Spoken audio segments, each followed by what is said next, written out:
Governadores devem ser recebidos terça-feira no Senado para debater a reforma tributária. CPMI do 8 de janeiro aprova quebra de sigilos da deputada Carla Zambelli e do hacker Walter Delgatti Neto.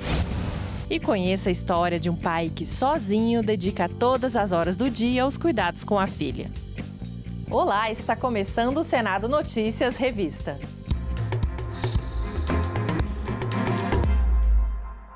Um encontro de todos os governadores sobre a reforma tributária e a votação do projeto que devolve ao governo o voto de desempate no CARF. Veja como deve ser a semana que vem no Senado. O Senado deverá ter votações importantes na próxima semana. Também está prevista uma reunião de todos os governadores na terça-feira para debater a reforma tributária. A primeira ideia é que fosse uma sessão longa, que fosse eventualmente por regiões, para também não ocupar os governadores o dia inteiro aqui esperando, e que, portanto, pelas 5 regiões do país, cada um saberia mais ou menos o horário que iria vir colocar sua posição, mas ela deve sequenciar, se começar às 8h30, ela deve ir pelo menos até 18 horas. Então, terça-feira você não teria pauta. Dia 29 nós temos um encontro aqui que eu considero que vai ser muito proveitoso, que é a presença de todos os governadores e governadoras, todo mundo convidado para estarem no plenário do Senado e manifestarem suas posições em relação à reforma tributária. A pauta do Senado para a próxima semana ainda vai ser detalhada pelo presidente do Senado e o presidente da Câmara, deputado Arthur Lira. Rodrigo Pacheco também esteve com o ministro das Relações Institucionais, Alexandre Padilha. Ele esteve comigo aqui, nós alinhamos alguns encaminhamentos, sobretudo em relação a temas que eram objetos de medidas provisórias, que agora serão para o projeto de lei.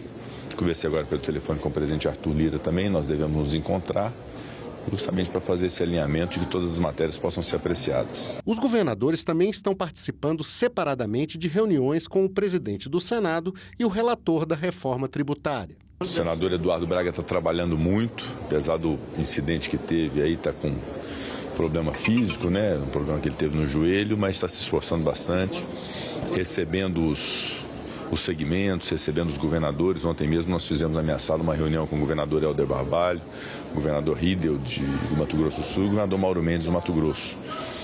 E assim sucessivamente. O líder do governo disse que o projeto que dá novamente ao governo o voto de desempate no Conselho Administrativo de Recursos Fiscais, o CARF, é prioridade e também deve ser votado na próxima semana.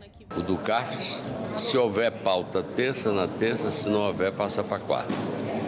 A CPMI do 8 de janeiro aprovou nesta semana a quebra de sigilos da deputada Carla Zambelli e do hacker Walter Delgatti. Também foi aprovada a reconvocação do tenente-coronel Mauro Cid. A comissão aprovou em bloco 57 requerimentos. São novos pedidos de informações, de relatórios de inteligência do COAF e quebras de sigilo. Foram aprovadas, por exemplo, as quebras de sigilo do hacker Walter Delgatti Neto, do sargento Luiz Marcos dos Reis, da deputada federal Carla Zambelli, do marido dela e do irmão, o deputado estadual Bruno Zambelli. Também foram aprovadas 3 novas convocações e a reconvocação do tenente-coronel Mauro Cid, que já falou à CPI no dia 11 de junho. E a comissão marcou para a próxima quinta-feira o depoimento do general Gonçalves Dias, que era o chefe do Gabinete de Segurança Institucional da Presidência da República, no dia 8 de janeiro.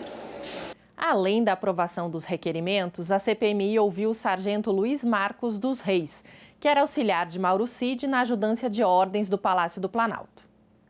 Ele negou o envolvimento nos atos. O sargento Luiz Marcos dos Reis está preso há 3 meses por suposta participação no esquema de falsificação de cartões de vacina e foi convocado por suspeita de envolvimento na organização dos atos do 8 de janeiro. A CPMI, ele negou as acusações. Jamais contribuir para o vandalismo que sucedeu na Praça dos Três Poderes no 8 de janeiro, que não depredei nenhum patrimônio, que não cometi qualquer ato de vandalismo ou de desrespeito à ordem emanada por integrantes dos órgãos de segurança pública. O sargento confirmou que foi à manifestação do dia 8 de janeiro, mas quando chegou, a situação já estava sob controle. Foi um momento impensável. Se a senhora me perguntar se eu arrependi. Mas se não tinha ninguém ali embaixo falando não pode subir, e não é falar pode subir. Eu não pensei na hora, estava ali e eu subi. Isso era por volta de 17h15. Luiz Marcos dos Reis apareceu em um relatório encaminhado à CPMI pelo COAF, com movimentações financeiras atípicas de cerca de 3,3 milhões de reais. A relatora focou as perguntas nessas transações. Uma movimentação absolutamente atípica. O senhor pode me explicar por que essa movimentação tão alta na sua conta? Eu recebi esse relatório, é bem complicado de entender ele. O sargento justificou as movimentações dizendo que recebeu dinheiro por tempo de serviço no Exército, fez empréstimos e consórcios com amigos. O dinheiro que foi creditado na minha conta tem os nomes das pessoas. E depois o dinheiro que eu transferi está os mesmos nomes das pessoas. A gente fazia consórcio. A gente, de situação financeira mais baixa, a gente começa um consórcio. Até o mês de outubro de 2022, eu sempre era pedindo um dinheiro emprestado com alguém para sanar a situação, pagar um cartão de crédito. De quem o senhor pediu emprestado? De amigos, parentes. A senadora Elisiane Gama questionou sobre uma transferência de R$70 mil que ele fez para o tenente-coronel Mauro Cid. Eu só tenho movimentações que são absolutamente estranhas, com empresas que fizeram convênios com o governo federal, com a Codevasf. É uma empresa, uma madeireira, mas que fez convênio com o governo federal, Rogério Correia, para a venda de equipamentos agrícolas. O Yaris foi comprado pelo Coronel Cid, o carro era dele, comprou o único dono e eu anunciei o carro para vender. No extrato que a senhora pediu para tirar a cópia, está lá no dia que essa senhora comprou o carro, que depositou na minha conta 72 mil, eu liguei para ele depois, consegui falar com ele e falei, coronel, eu vendi o carro, ele quanto que sobrou? 72.830. Ele falou assim, passa 70 mil, fica para você o restante para o seu trabalho. O salário mínimo no valor de R$ 1.320 segue para a sanção presidencial depois da aprovação de medida provisória no plenário do Senado. O texto inclui ainda a isenção no imposto de renda para quem recebe até R$ 2.112 por mês. A medida provisória, que fixou o valor em R$ 1.320 desde 1º de maio deste ano, perderia a validade no começo da próxima semana. A demora da Câmara em enviar a matéria para o Senado recebeu críticas dos senadores. É um dever que nós temos de analisar matérias e depois deliberar. Cada um vota de acordo com a sua consciência, com o seu partido, com a sua diretriz política. Agora, sempre concordar ou não, e geralmente concordar, porque não há prazo. Quer dizer, isso é uma ditadura que se estabelece intracongressualmente. O relatório do projeto de lei de conversão da MP do salário mínimo foi feito pelo líder do governo. Foi uma decisão de que era preciso melhorar as condições de vida das famílias mais humildes da população brasileira. E, para além do valor fixado, ele cria também uma política de valorização do salário mínimo que implicará em todo ano ter-se um ganho real dessa política. Representantes da oposição e da bancada governista acentuaram apoios e críticas. Na hora em que você aumenta o salário mínimo nesse momento em R$ 18,00, e nós vamos votar favorável, mas estabelece um mecanismo de um aumento real acima da inflação, você está dizendo que isso vai impactar, você está permitindo que isso impacte mais uma vez a questão dos gastos públicos, porque há repercussão nas ações sociais e, notadamente, na Previdência. O salário mínimo é o farol até para negociação entre trabalhador e empregador. Olha, o salário mínimo teve X, tanto de inflação, e sei lá, 2 do PIB. E isso ajuda o entendimento, inclusive, nas negociações entre os sindicatos de empregados e empregadores. O plenário também aprovou o projeto que institui a política de bem-estar, saúde e qualidade de vida no trabalho e valorização dos profissionais da educação. O objetivo é desenvolver ações voltadas para a atenção à saúde integral e à prevenção ao adoecimento de professores e técnicos. E também estimular práticas que promovam o bem-estar na rede de ensino. O Marco Temporal das Terras Indígenas foi aprovado na Comissão de Agricultura e Reforma Agrária e seguiu para a Comissão de Constituição e Justiça. Antes da votação na Comissão de Agricultura, os senadores fizeram uma audiência pública para debater o tema. Na audiência pública, representantes dos povos indígenas e do governo pediram mais tempo para debater o projeto que dispõe sobre a demarcação e uso das terras indígenas. Para eles, ainda há muito a ser modificado no texto, como o argumento de que os índios não produzem em seu território. Isso é uma falácia. Os povos indígenas produzem sim, seja a sua produção lá local, da mandioca, a produção dos derivados da mandioca. Então a importância de se quebrar esse estigma de que os povos indígenas não produzem nos seus territórios. Precisamos discutir aqui criação de políticas para que nós indígenas possamos sobreviver lá com dignidade. Não é só demarcar terra. Ele possibilita um retrocesso social, ou seja, o Estado brasileiro estaria, através de um PL, uma lei ordinária, possibilitando o retrocesso de um direito já adquirido e já garantido aos povos indígenas. Esse projeto é, em todos os aspectos, nefasto para o nosso país, nefasto para o momento que estamos vivendo, nefasto para a imagem que nós queremos que o país tenha no exterior. Aprovar esse projeto já é jogar fora uma oportunidade de estabelecer uma mesa de diálogo e buscar consensos que vão garantir a segurança jurídica. Eu também quero a segurança jurídica,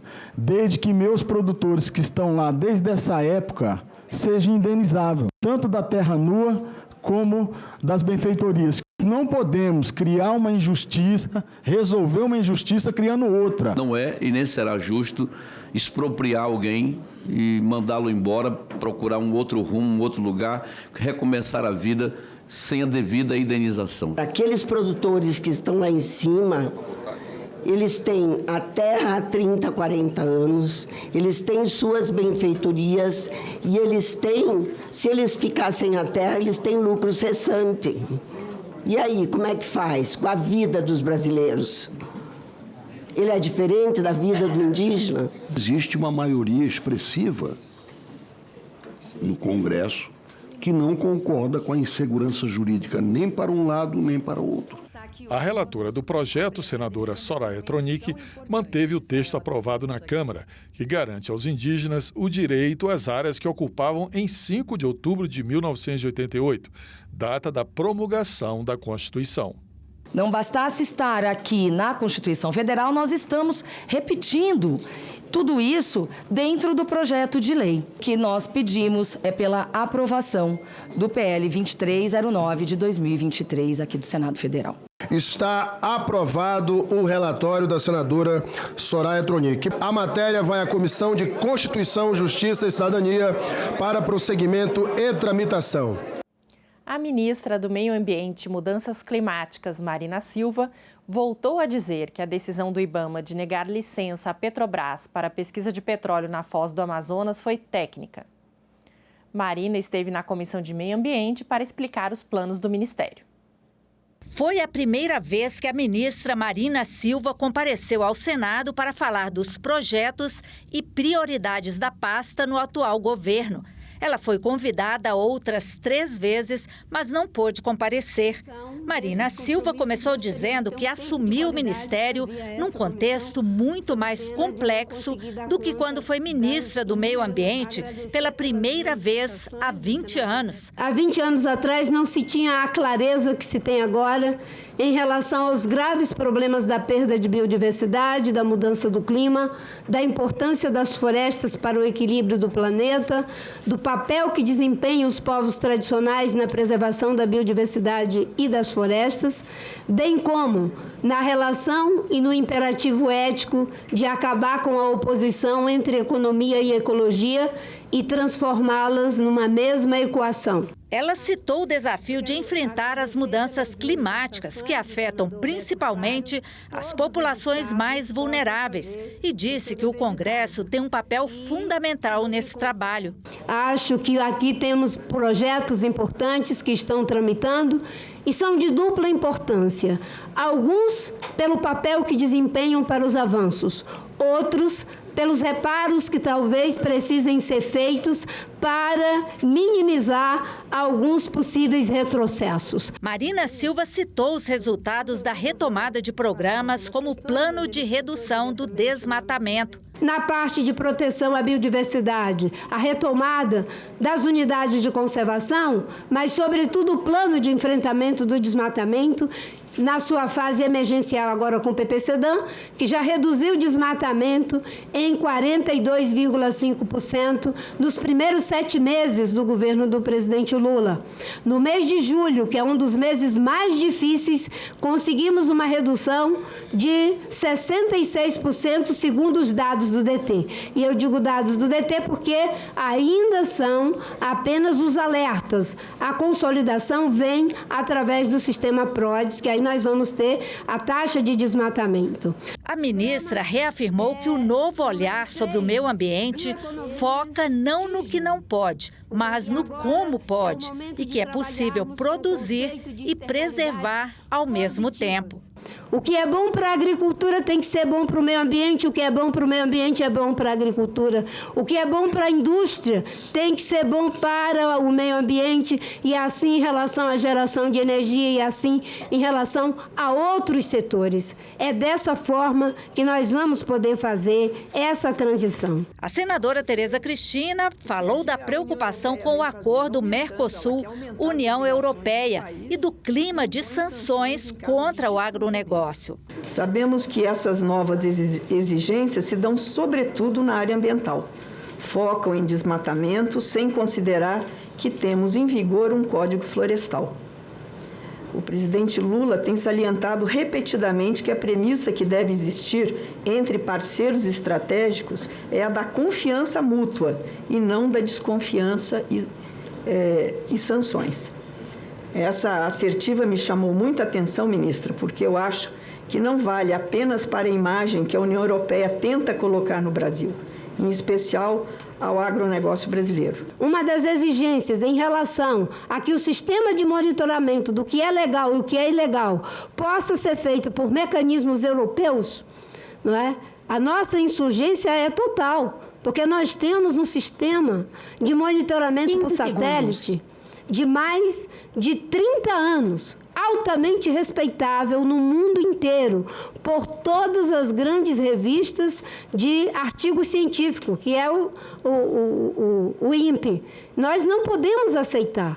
Agora, o Brasil vai fazer o seu dever de casa porque nós queremos fazer e não aceitar, né, qualquer tipo de exigência porque estão pedindo para que fazer. Nós fazemos porque queremos fazer, porque queremos que o agronegócio brasileiro não seja confundido com o agronegócio. Marina Silva foi questionada também sobre a exploração de petróleo na Foz do Amazonas. Eu acho que esse é um projeto importante para o Brasil. Tem que se aproveitar. A gente não sabe até quando vamos usar petróleo ou combustível fóssil, né? As coisas estão mudando aqui fora, a tecnologia está avançando. E eu acho que enquanto a gente tem chance de usar isso, por que não transformar isso em negócio, em renda e oportunidade? Questões técnicas, não existe conciliação para questão técnica. Isso aí eu não tenho como dizer diferente.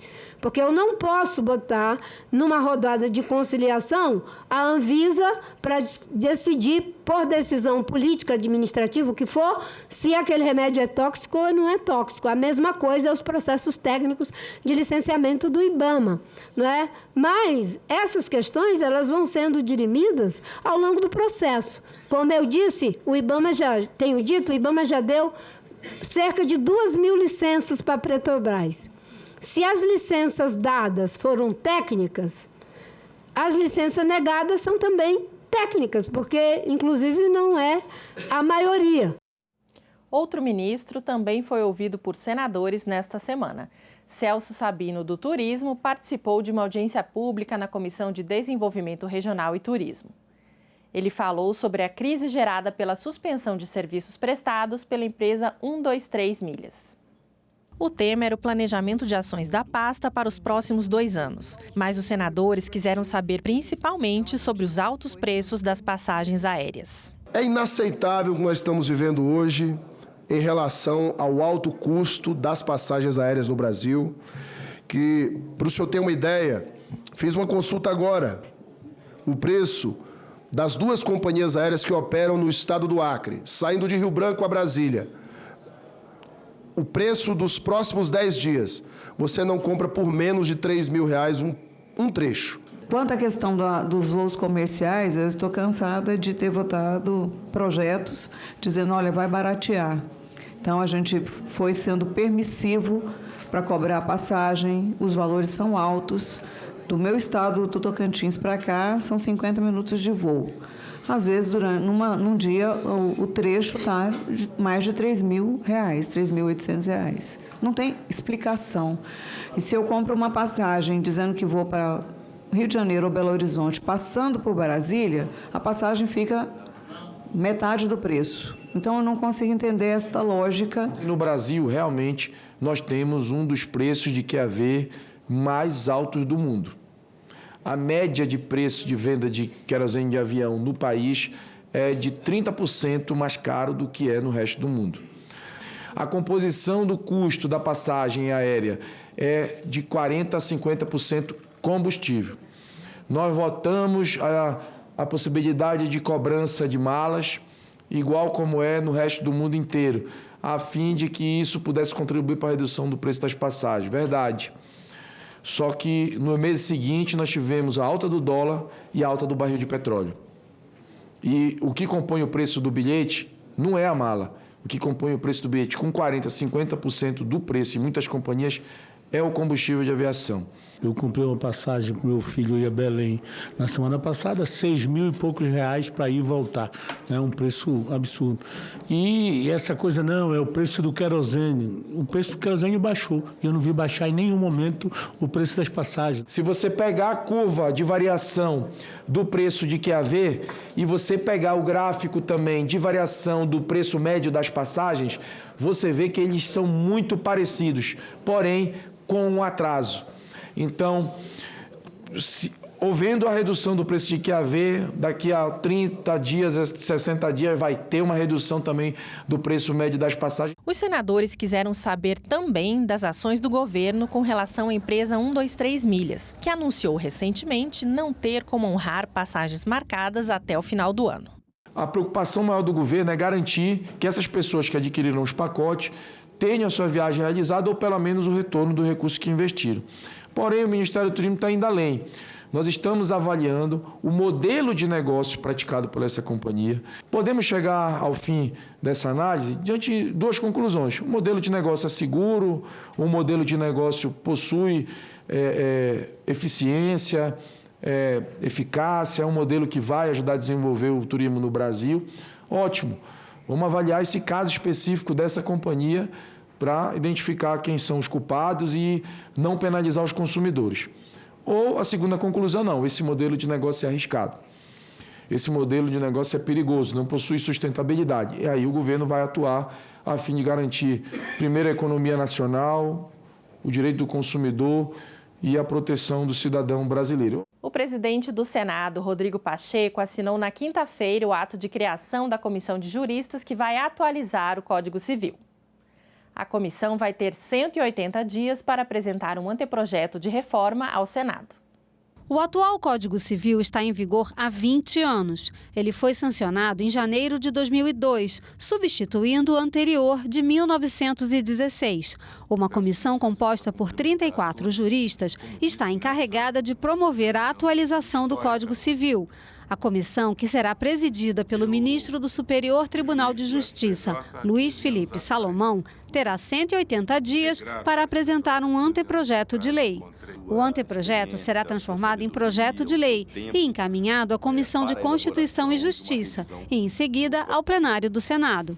Ao oficializar a criação da Comissão de Juristas, o presidente do Senado, Rodrigo Pacheco, ressaltou a necessidade de atualizar a legislação depois de tantas modificações e inovações ao longo desses 20 anos. Em razão de tantas coisas que aconteceram nos últimos anos, em especial e notadamente em função da evolução das relações a partir do ambiente digital, do advento da internet, das redes sociais, da inteligência artificial, evidentemente que há uma série de coisas que precisam ser revistas, inclusive também as relações familiares, o conceito de família, atualmente, já inclusive em função de decisões judiciais do Supremo Tribunal Federal, que impõem de fato uma reflexão sobre essa atualização. O presidente da comissão, Luiz Felipe Salomão, destacou que esse é um momento histórico.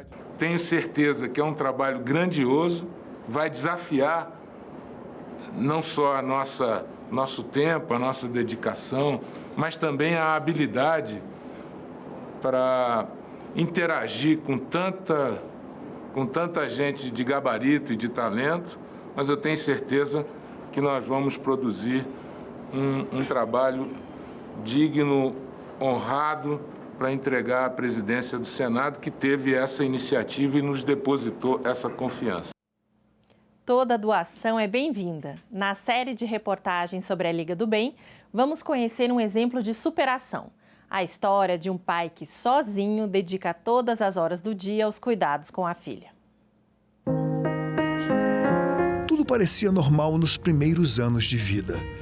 Mas quando percebeu que havia algo de errado com Jaqueline, Antônio mudou para a cidade grande em busca de tratamento. Desde então, o pai tem sido companheiro fiel de todas as horas. Os dois moram sozinhos nesta casa. Como ele não pode trabalhar, toda a ajuda é bem-vinda.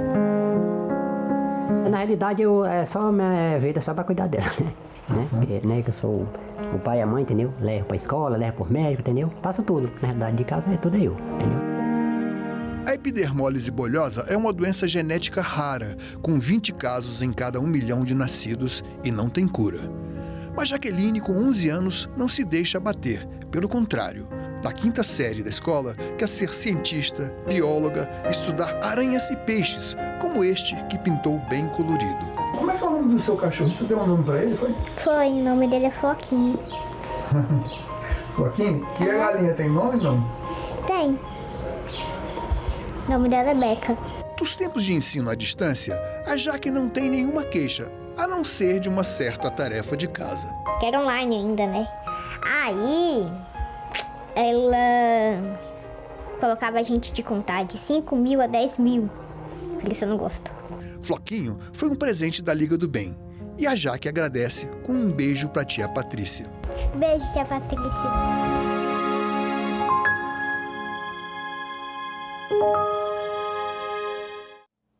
E nós ficamos por aqui. Você pode rever as reportagens desta edição na nossa página na internet, senado.leg.br/tv. Obrigada pela companhia e continue sintonizado aqui na TV Senado.